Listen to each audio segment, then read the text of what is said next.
So tell us your first meeting with Steve. So I asked him, I didn't realize quite how difficult he was going to be, but I That's like saying, I didn't realize Mount Everest was so tall. I came from Chicago. I didn't, you know, Yeah? what did I know? But what I asked him was, how do you pick people to work on the Macintosh team? Kind of like what you just asked me. And he gave me a really thoughtful answer. He said, I sit them down on the other, and I sit on the other side of the Mac. There's the Mac, there they are, and I'm on the other side, and I watch their eyes.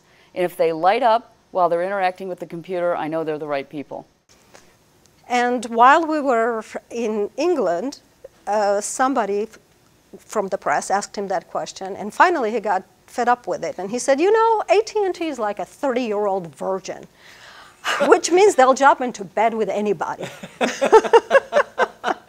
I think it was sort of his attention to detail that made the whole experience really flow, and he was so good at staying right on message that you saw that in all the magazine covers that he got. Do you think the details really mattered to him, or he was doing it just because he could, or because he wanted to teach people? No, I think it really mattered to him. I mean, I think he was very conscious of having the aesthetics of things. Like I always remember he would go to Japan on a trip and he'd come back with like an amazing watch, you know, like it would be very simple and beautiful design, and he would show it off because of the aesthetics of it, or that Open Me First sheet, or the how many iterations of the packaging we went through, and how many designers and artists and posters, and I think that he really cared about it because of his visual, you know, he had a great visual sense.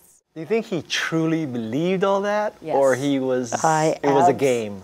He truly believed it. I know there were times when he definitely played games, whether that was firing you or I walked into his office one time and he was yelling at two people and ripping them up to shreds because they weren't getting along.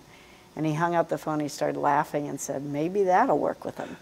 So I knew he knew how to manipulate and play different things, but I do believe when he believed in something deeply, he made it happen. The one thing that I lit on was manufacturing, the factory. He had a vision for this automated factory that he tried 3 guys in a row from big, you know, couple-letter companies. And on national TV, he said, oh yeah, they were bozos, and then I put Debbie in. And so my father goes, oh God, you're not a bozo. And so it was the most amazing thing in the world to believe that I could help that group by making that factory hum. I think that's such a great note to end on, and thank you so much, and thanks everybody. This was really wonderful. Thanks, you